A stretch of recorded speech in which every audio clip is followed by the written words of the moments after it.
Ternyata terkadang persoalan yang rumit di rumah tangga pun bisa selesai dengan senyuman. Ya. Ketika jembatannya dibangun, makanya kan banyak persoalan tinggi itu hempas di atas sajadah kan? Ya kan? Ketika sajadah dibentangkan, lalu kemudian sujud kita ibadah, keluar air mata itu tuntas persoalan kan? Ya. Tapi tidak sedikit persoalan yang kecil menjadi membesar, karena kata Nabi itu tadi di hadis qudsi banyak mainnya. Yang ditampilkan tuh kedudukannya, ya, harta bendanya, egosentrisnya dan sebagainya. Ya, demikian dalam problem kehidupan sosial, di pekerjaan, di bisnis dan sebagainya. Jadi kalau takwanya meningkat, wa man yattaqillaha. Masih ingat teorinya dulu? Kalau ada kata man, ya, man nanti masuk dalam isim mausul, itu artinya ayat itu ditujukan untuk setiap personal hamba. Maka cara memahaminya, ini ayat untuk saya. Hei Adi Hidayat, gitu cara memahami ya. Anda silahkan siapapun namanya ya. Hai Adi Hidayat, kalau takwamu engkau tingkatkan, aku berikan solusi. Yaj'al lahu makhraja, dan enggak pakai alif lam makhrajanya.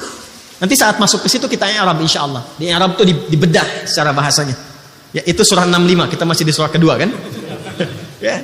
Itu umum, nakirah itu enggak bisa dibatasi.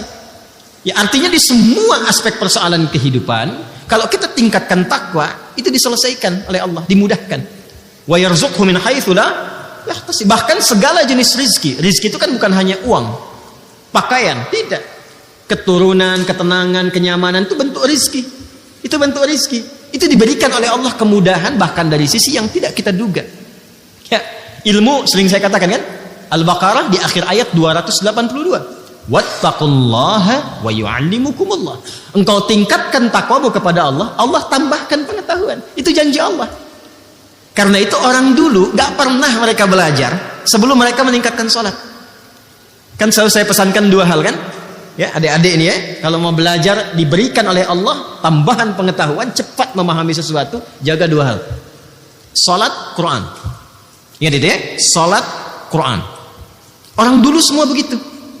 Jadi mereka tingkatkan sholatnya dari kecil itu, sholat jaga. Terutama latihan subuh dulu tuh. Ya, sholat subuh latihan dulu karena banyak berkahnya. Itu yang paling banyak disaksikan, termasuk semua malaikat menyaksikan. Malaikat malam dan siang itu semua tugasnya itu dikerjakan malam dan siang yang sif-sifan untuk subuh mereka semua menyertai. Itu yang dimaksud di Quran surah ke-17 Al-Isra di ayat ke-78. Ya, aqimis salata lidulukis syamsi ila ghasaqil laili wa qur'anal fajr. Inna qur'anal fajri kana mashhuda. Ya. Jadi kata Nabi SAW, sungguh inna malaikatal laili wa malaikatal nahari, malaikat yang bertugas di malam dan di siang itu menyaksikan semua bacaan-bacaan yang dilakukan di waktu subuh. Karena itu orang dulu itu sebelum subuh udah siap-siap.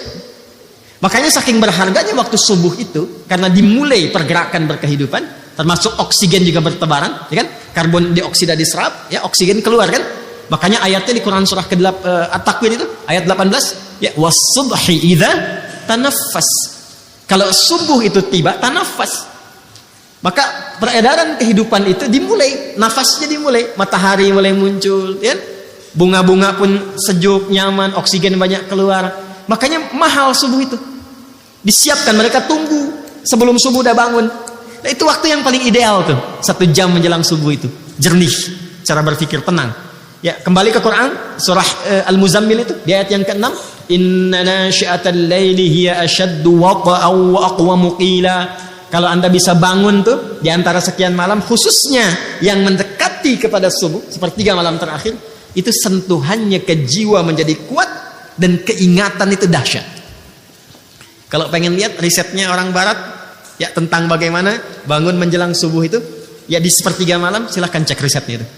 Suasana yang paling menenangkan, meneduhkan, membuat konsumsi berpikir itu sehat dan cepat memahami sesuatu, itu waktunya.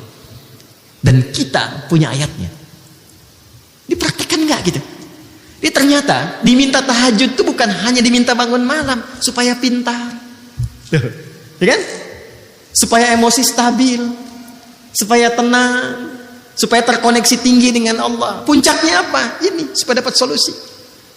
Nah, pengetahuan bertambah. Ingin bahagia? Al-Baqarah di akhir ayat 189. Wattaqullaha la'allakum tuflihun. Tingkatkan takwamu kepada Allah, engkau akan cenderung bahagia. Karena itu di Al-Baqarah di ayat 21 ujungnya ditutup dengan kalimat takwa, la'allakum tattaqun. Ya ayyuhan nasu ubudu rabbakumul ladzi khalaqakum walladzina min qablikum. Tafsir ini nyambung ke yang sebelumnya yang dengan ke Az-Zariyat ayat 56. Wa ma khalaqtul jinna wal insa illa liya'budun. Bahkan jin, jangankan manusia, bahkan jin. Kemudian di ujung ditutup la'allakum tattaqun, supaya kalian mampu meningkatkan takwa. Dan kenapa ya Allah mesti meningkat takwa? Dijawab, supaya hidupmu mudah.